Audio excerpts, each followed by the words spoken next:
We read about the final solution in Egypt, which was presented by Bilam.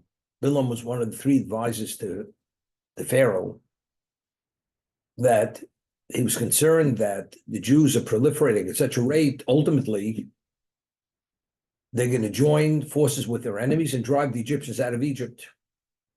So Bilam said there's an easy way to deal with it, to put a cap on it and control it. Enslave them and give them a workload to such a point which is beyond human capacity. And as they increase in number, just increase the workload. And it's going to be an impossible workload which they're able to meet.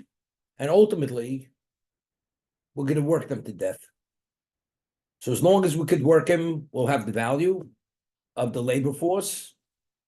But ultimately, they're going to stop because they're going to be worn down physically. They're going to be malnourished. They'll be physically abused. They will no longer be able to procreate and proliferate. That was a solution. But the Torah says something happened to the contrary. And so it says, the more they afflicted them, the more they tortured them, the more they increased the number. The numbers were staggering numbers, out of the ordinary. Each birth was 6 children. And it says, so as they afflict them, that's how they increased.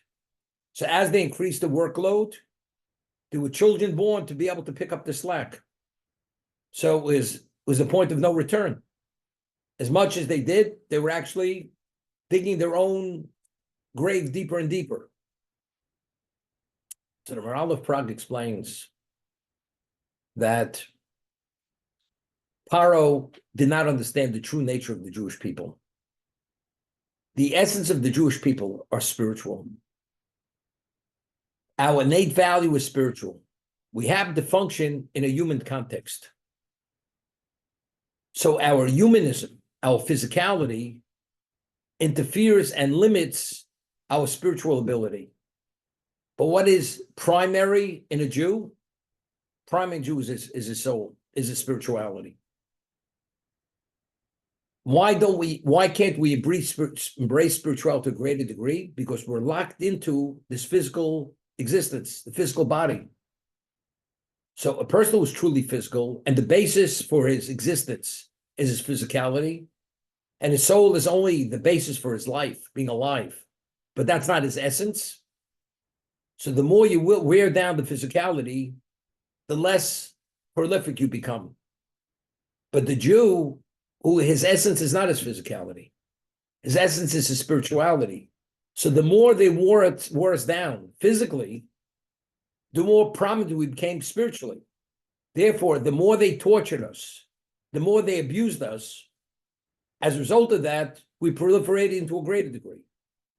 This is how the Maharal explains the difference between the Jewish people and Paro and the Egyptians, and he couldn't accept this as fact.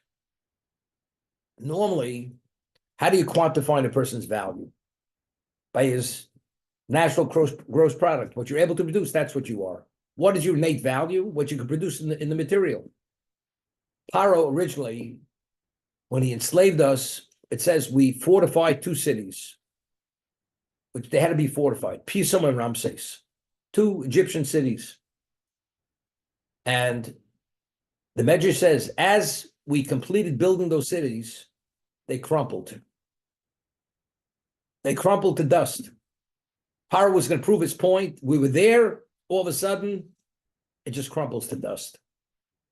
Paro wanted to prove, you know what, the Jewish people, we're no different than any other nation.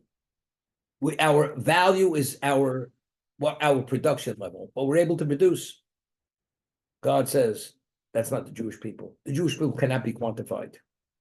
They're not quantifiable through the physical. Therefore, when we completed building the fortified city, it just crumpled to dust. That doesn't reflect our essence. I'm quoting just the Maharal of Prague. Now, we find that the promise that Hashem had given to Avram, Yitzchak, and Yaakov, that your children are going to be like the stars of the heaven.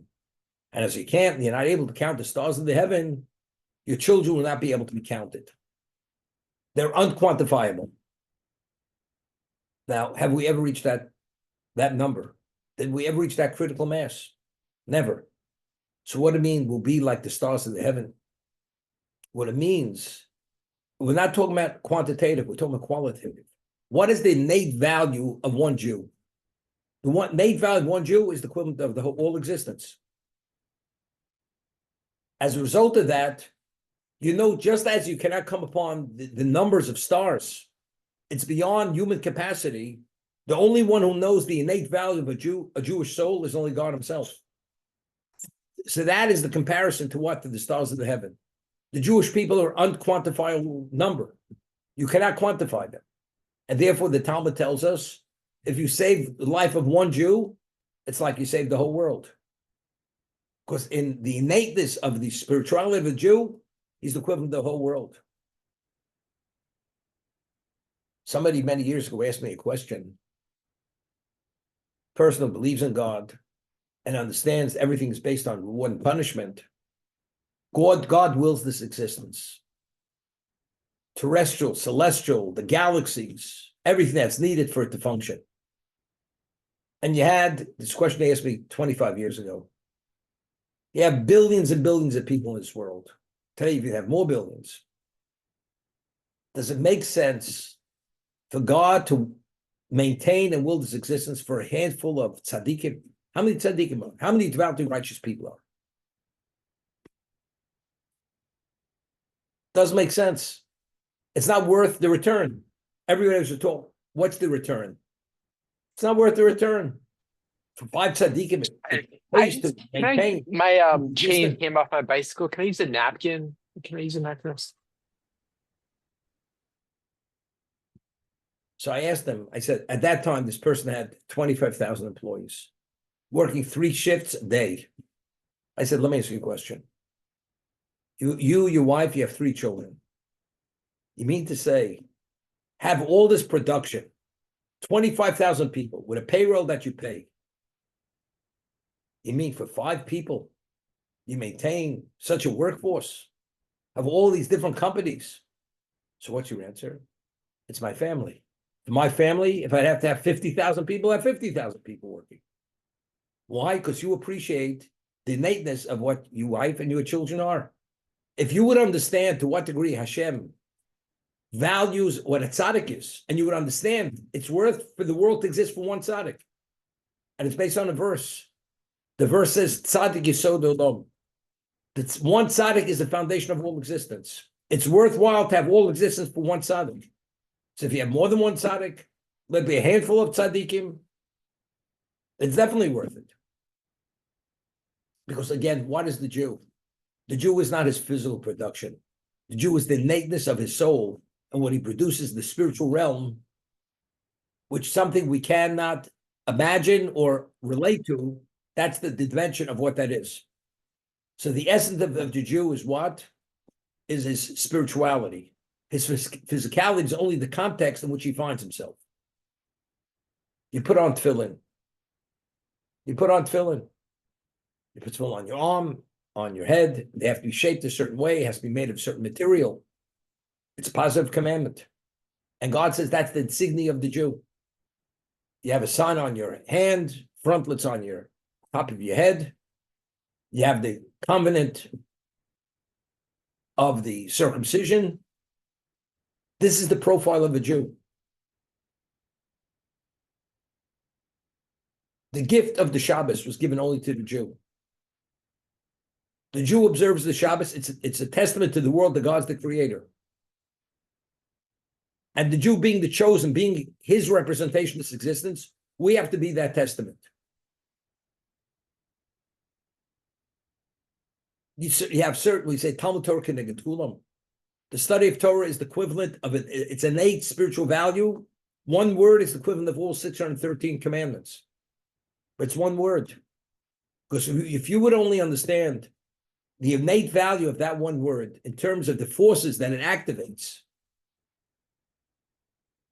it's what we call a level of spiritual energy which activates everything else. Nothing else activates the energy, the way the study of Torah, which is even one word. And the Chofetz Chaim makes a calculation. For half an hour, you study 1,000 words, 10,000 words. How many mitzvahs did you fulfill? The equivalent. It's 10,000 times 613.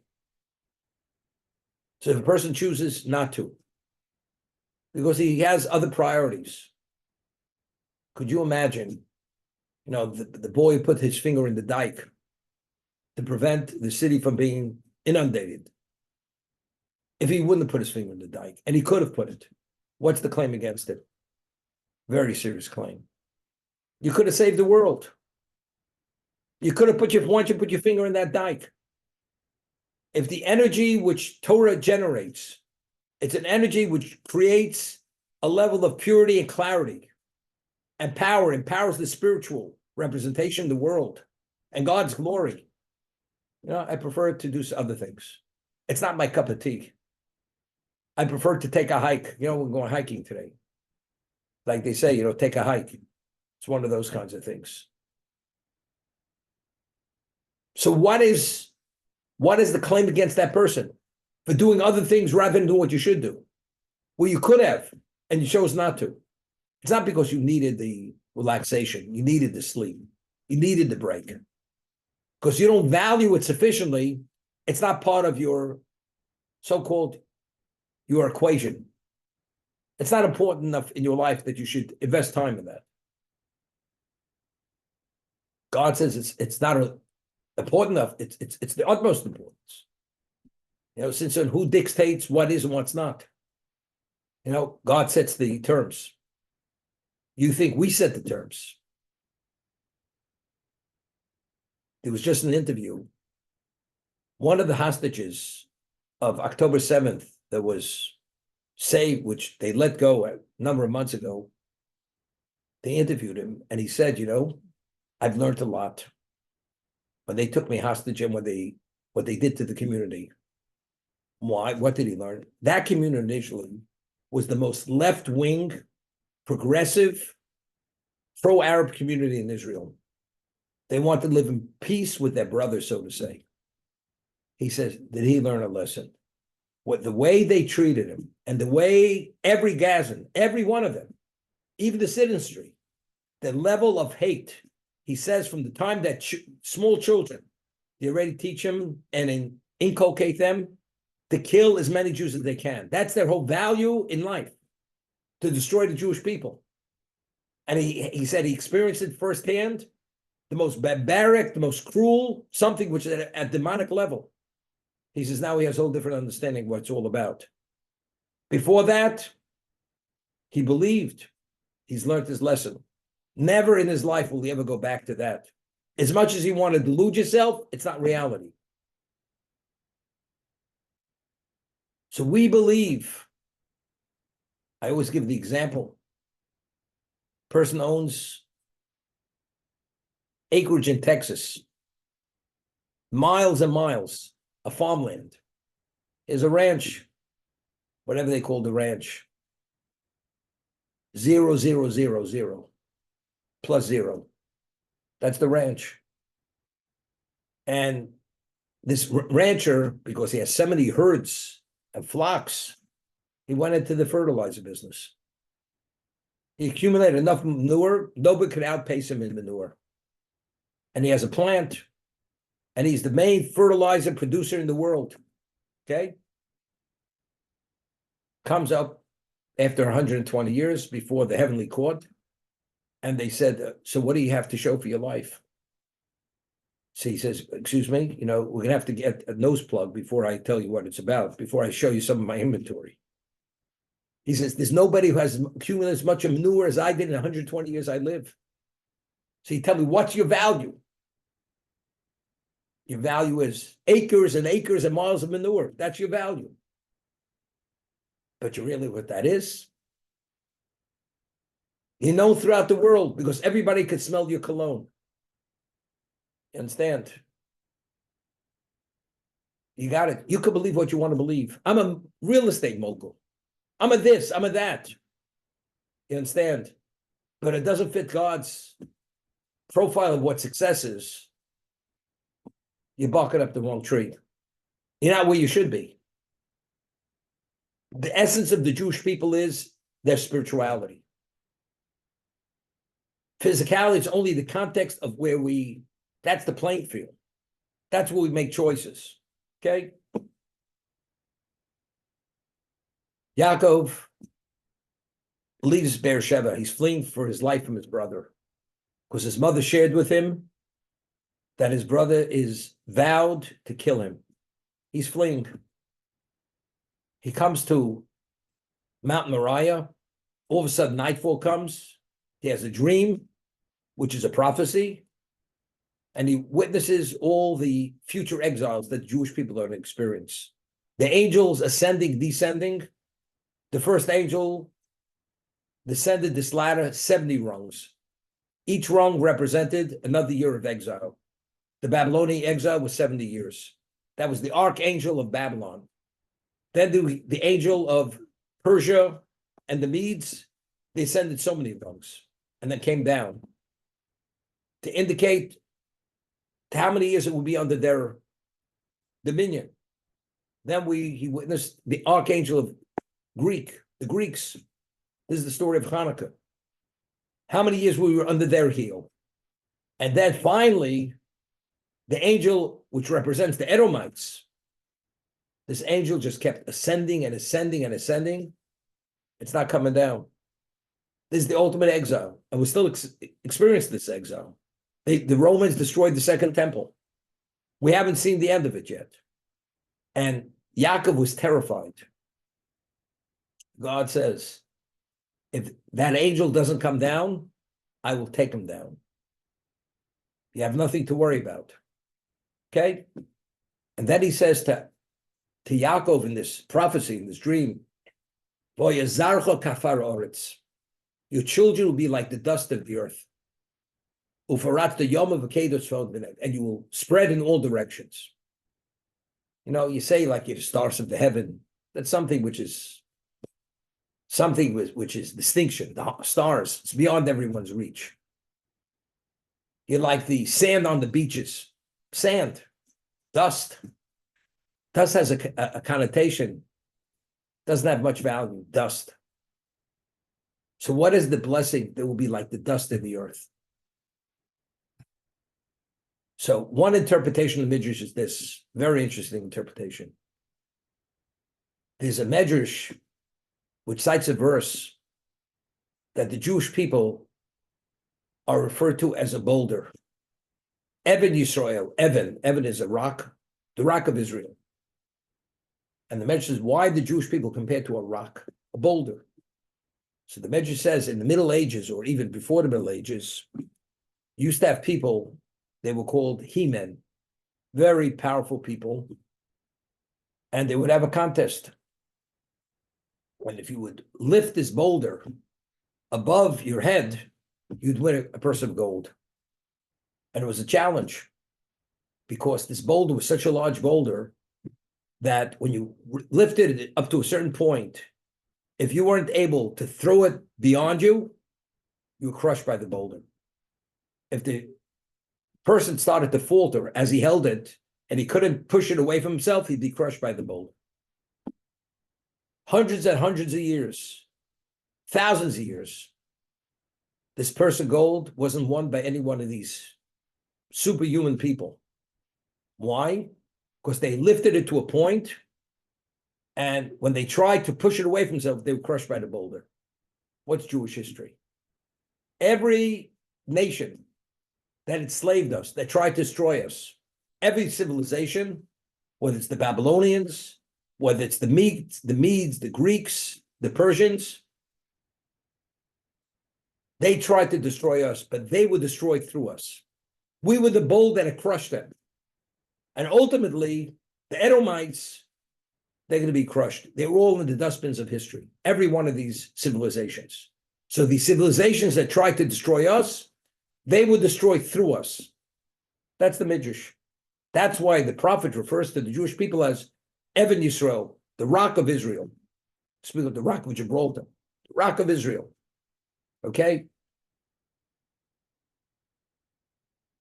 You have an invading army, and they're wearing the uniforms, and they have their weaponry, and they march they cross the border, they're marching to conquer the land.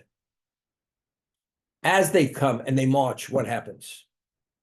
If a person marches on dust, what happens? The dust rises, engulfs the person, and the person's covered with dust from head to toe. That is the nature of the Jew.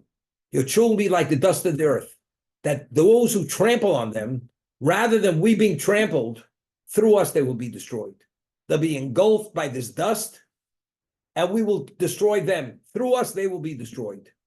That's one interpretation of the Midrash. That is the nature of the Jew. Because something which is spiritual is eternal, you cannot snuff it out. So if you try to extinguish spiritual, to annihilate it, the physical is actually consumed through the spiritual. One interpretation. The other interpretation is,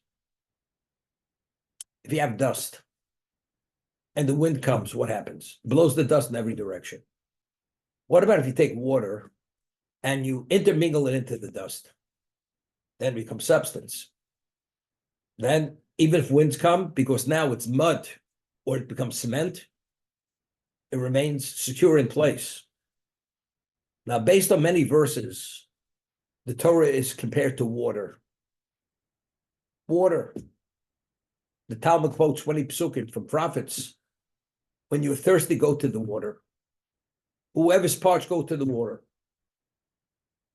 The Torah is called Ber Mayim Chaim. It's a living wellspring. That's what the Torah is. If the Jew engages in the water process, he drinks thirstily of that water. His essence is like dust. So what happens when that spiritual representation water intermingles with his soul? It becomes very significant, very substantial, and becomes fixed. It can't be moved. You can have all the winds of the world blowing. That dust is no longer dust. Because since it's intermingled with water, with the spiritual water, which is Torah, the Jew becomes eternal. He will merit divine protection. But if the Jew is devoid of that, and there's a spiritual vacuum among Jews, unfortunately, when you have all the forces of evil entering into existence, they scatter us in every direction. And that's the ultimate of exile. We were thrown in every direction in the world. There were no countries that didn't have remnants of Jews due to the dispersion. That was the dispersion.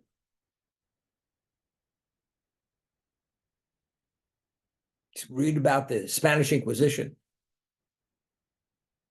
The Sephardic Jews from Spain, they ended up in every part of the world.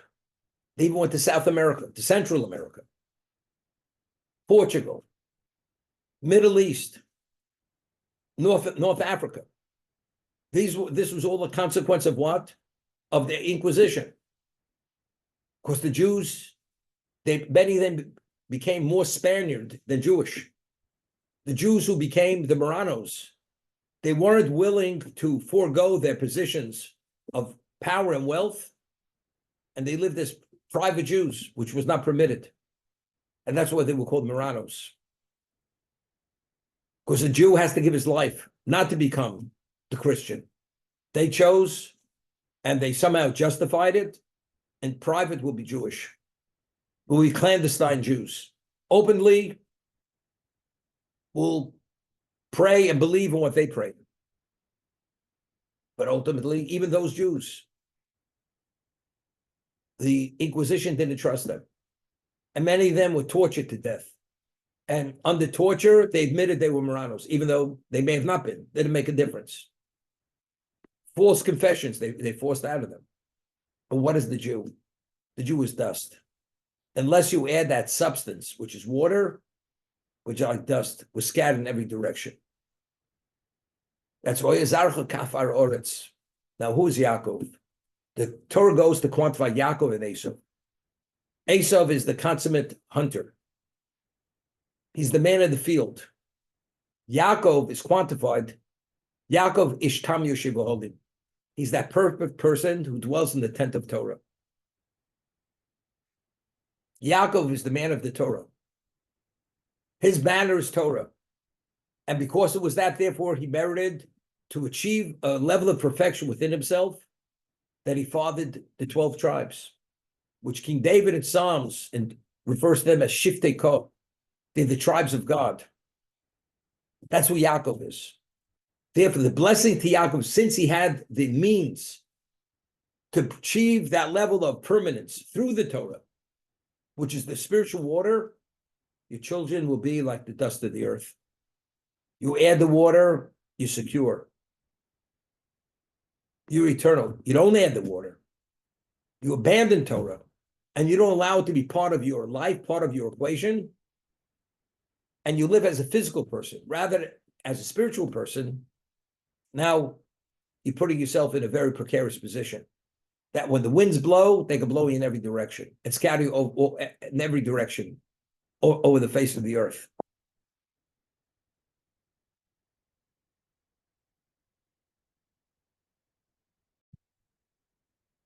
I always mention the Maharal of Prague. The Medrash tells us that when Yaakov went to sleep on Mount Moriah, since he took stones and he put the stones around his head. And the Medrash says, how many stones did he take? He took 12 stones. Why did he take 10, 12 stones? Because it was through tradition, it was known among all the patriarchs that the patriarch that's going to father the Jewish people will have 12 sons, which only are the 12 tribes. Yaakov wasn't sure within himself if he achieved a level of spiritual perfection that he is worthy and qualified to father the 12 tribes. So he took 12 stones and he put them around his head. And he went to sleep. And he understands this is a very holy location. He prophesied there. And he saw night suddenly came upon him. If the 12 stones are fused into one stone, then he is the patriarch, which will bring about the conclusion of the involvement of the Jewish people. And if they remain disparate, separate, then he hasn't achieved that level of perfection. The Torah says he took stones. When he woke up, he took these stones, singular, meaning the miracle happened, they were fused into one. The 12 stones became one stone. It says in the pasuk, in the verse, what did he do with that stone? He anointed it. And he declared the name of God on that stone. Because that represents the future, God's presence in this world. That's the Jewish people. Now, the Medrash said something interesting. The 12 tribes. How many hours are during the day and how many hours are in the nighttime? 12. How many months are there in a year? 12 months. How many signs of the zodiac do you have? 12 signs of the zodiac. Why? Why is the number 12? Wherever you turn, it's 12. Time is 12. The zodiac is 12. The months are 12. Everything's 12. Why 12? So the Medrash says, because since the objective of creation is for the sake of the Jewish people and for the sake of Torah, therefore the imprint of the Jew is on every aspect of existence. The whole existence of existence is within the number of 12, which represents the 12 tribes. That's, I'm quoting the Midrash.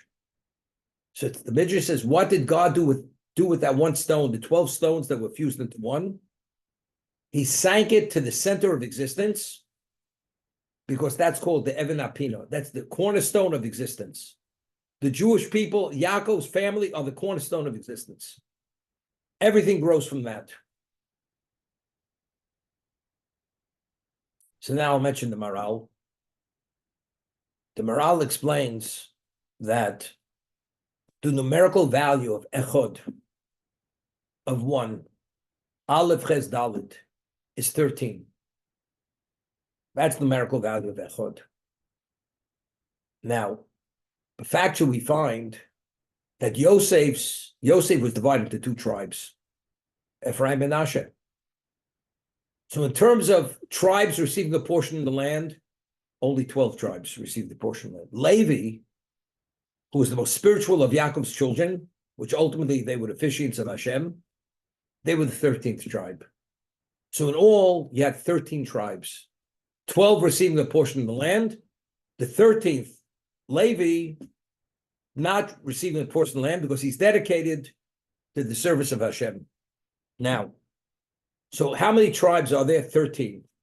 13 in numerical value is Echod, meaning we are a reflection of God's existence, 13 of his unity. So he goes to explain. We're not only 13 in number, we're 13 even in gradations, meaning spelling the word Echod, Aleph Ches Dalet. Of all the children of Yaakov, who is the most spiritual? Which is number one, that's Levi. So Levi is Aleph. How many children were born to the matriarchs? 8. Leah had 6 children, Rachel had 2 children. How many children were born to the concubines? 4. Each one had 2 children. So not only are we 13 in number, even the gradation of dimension of spirituality, it's Aleph Ches Dalet, Echod. So we reflect the unity of God in terms of our innate spiritual value. And that's why we say, famous Zohar, Yisrael v'kutshabrichu v'oraisa chadu. Yisrael v'oraisa v'kutshabrichu chadu. The Jewish people, the Torah, and God are all intertwined.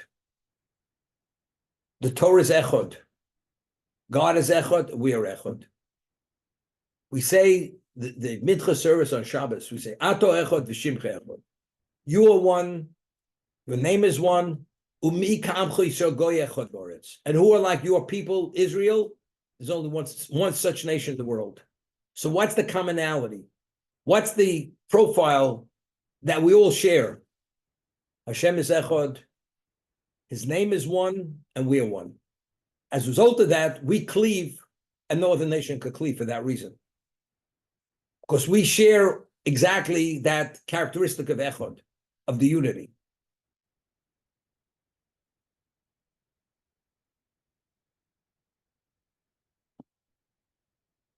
There's a beautiful Ramban, Nachmanides, in this week's reading.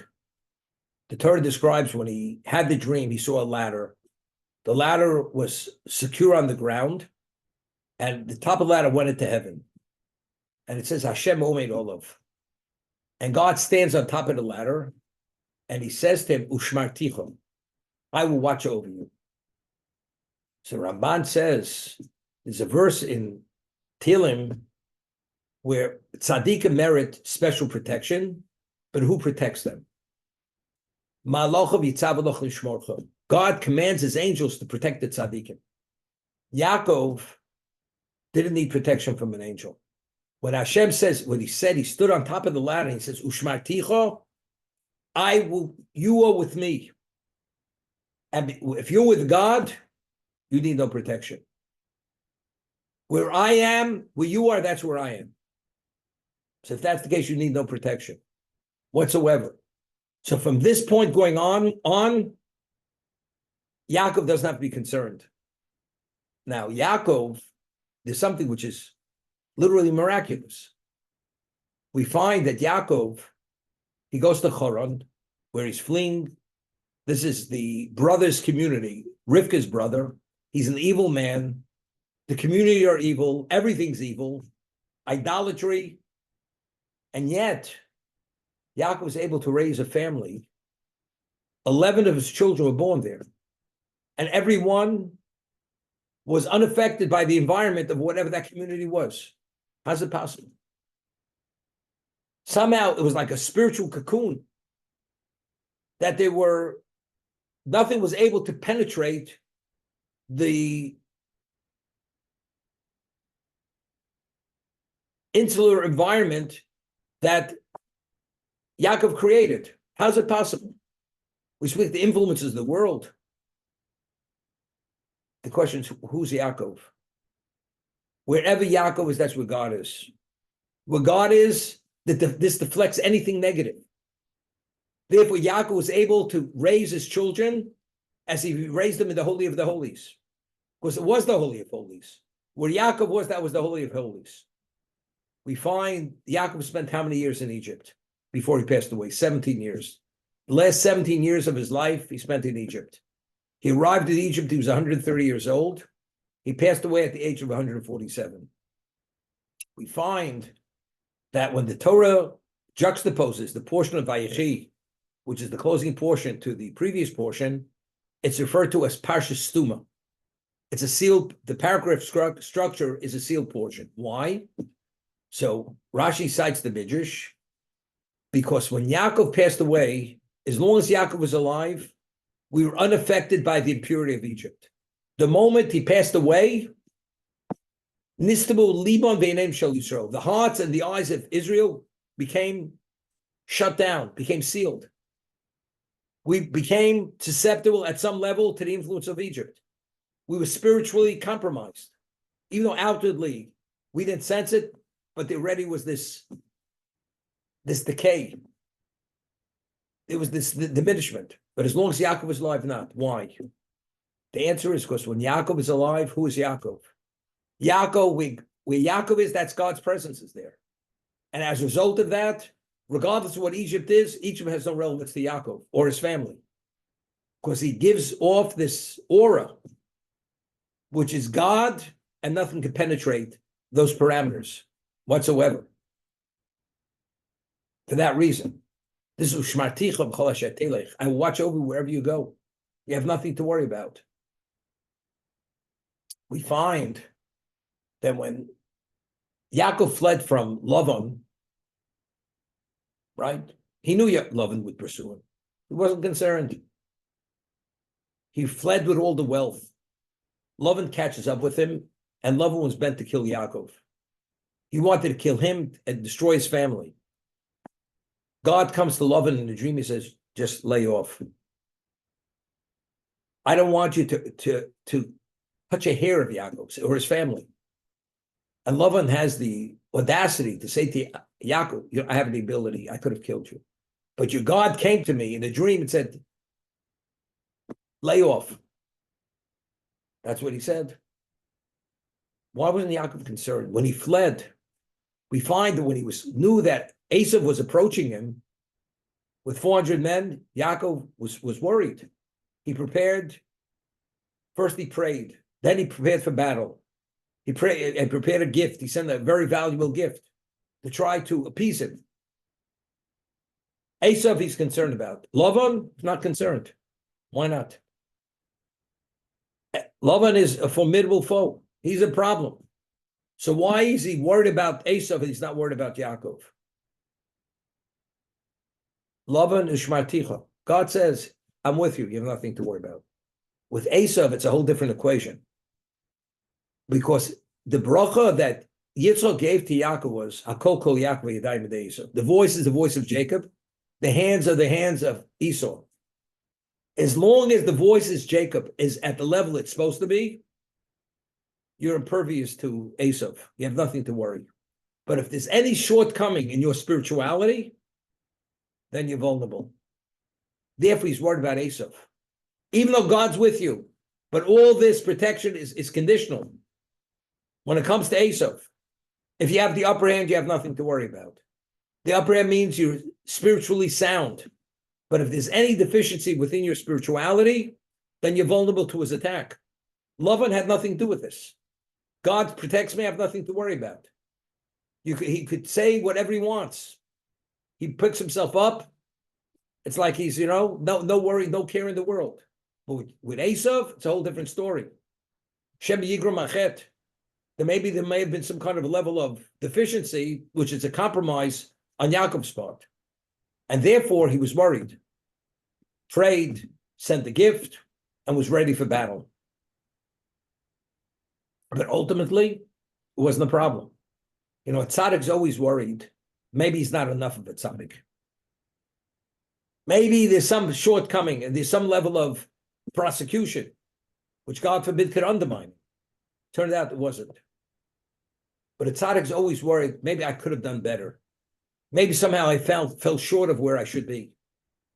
Other people, I'm a good Jew. You know, I buy tickets for Yom Noraim for the holidays. You know, I listen to the cantor, and I throw the rabbi a few bucks under the table. You know, I'm okay. I have nothing to worry about. The tzaddik, regardless, as much as he does, he's always worried maybe he didn't do enough. That's the difference. Yaakov was the ultimate. He was the most special of the patriarchs, and he understood what he had to contend with and what he had to assure, which is the existence of the Jewish people, ultimately to come to Sinai, to meet the objective of creation. Therefore, at every step of the way, he was always worried, maybe I haven't succeeded sufficiently, although he had tremendous success. Okay, I think we'll stop here today.